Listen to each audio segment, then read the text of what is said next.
আটপৌরে হেসেলে আপনাদের সবাইকে স্বাগত। তো আজকে রান্না করে নিচ্ছি মৌরলা মাছের টেঙা। আসাম প্রদেশের আমার এক অহমিয়া বন্ধু এই রান্নাটি আমাকে শিখিয়েছে। এই রান্নাটি করতে কি কি লাগছে তাহলে দেখে নিয়ে নিয়েছি মৌরলা মাছ, টমেটো টুকরো করে নিয়েছি, বেগুন লম্বা লম্বা করে কেটে নিয়েছি, নুন হলুদ তো লাগছেই, লঙ্কা গুঁড়ো, আর মৌরলা মাছটা আমি ভালো করে ধুয়ে নুন হলুদ মাখিয়ে রেখেছি।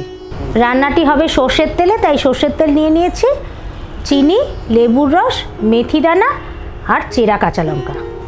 শুরু করে দিলাম রান্নাটি। গ্যাস অন করে নিচ্ছি, কড়াইতে সর্ষের তেল দিয়ে দিচ্ছি।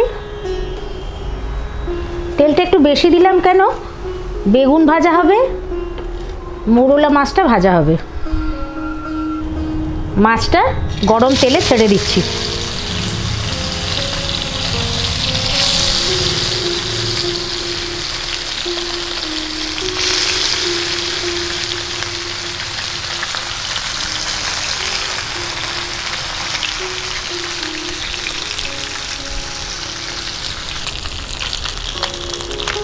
মৌরলা মাছটা ভাজা হয়ে গেছে, তুলে নিচ্ছি।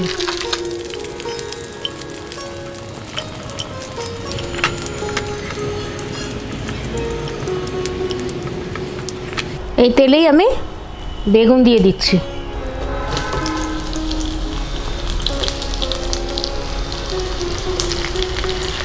হলুদ গুঁড়ো দেব,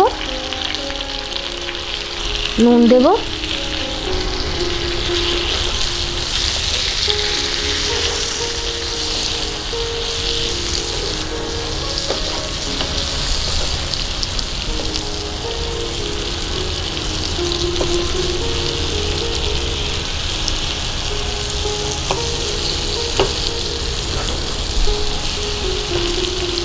বেগুনটা আমি হালকা ভেজে নিয়েছি।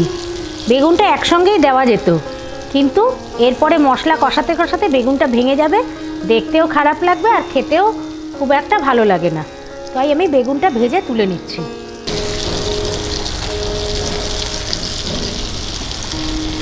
এই ভাজার তেলেই আমি একটু মেথি দানা ফোড়ন দিলাম,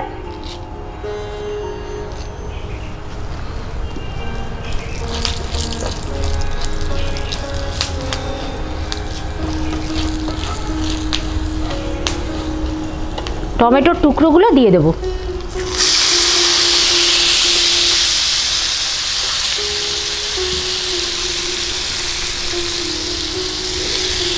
নুন দেব, হলুদ গুঁড়ো দেব আর কাঁচা লঙ্কাগুলো দিয়ে দেব।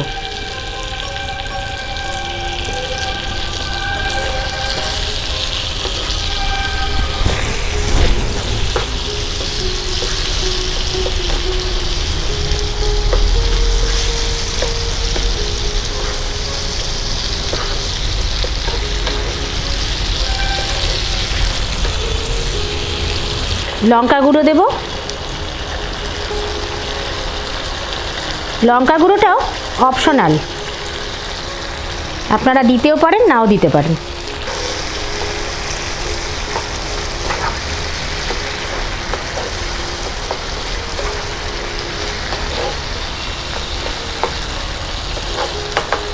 এবার ঢাকনা বন্ধ করে টমেটোটা মজতে দিলাম।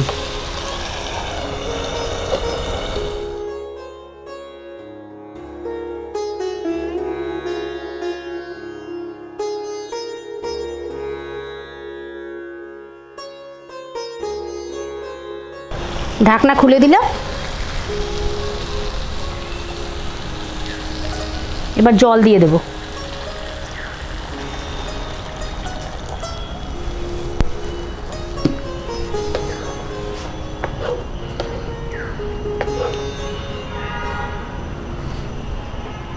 চিনিটা দিয়ে দেব।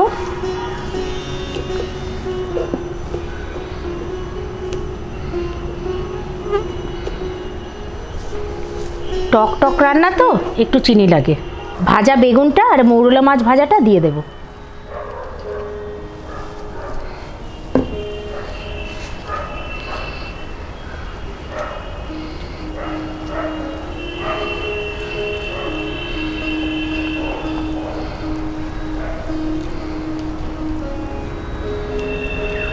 আবারও ঢাকনা বন্ধ করে দিচ্ছি 5 মিনিটের জন্য।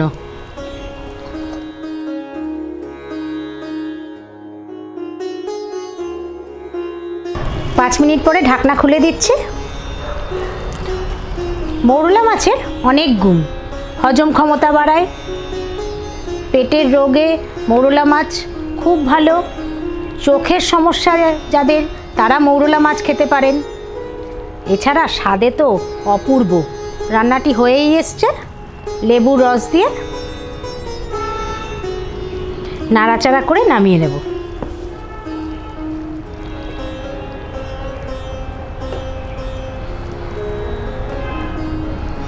লেবুর রসটা দিয়ে কিন্তু আর ফোটাবো না।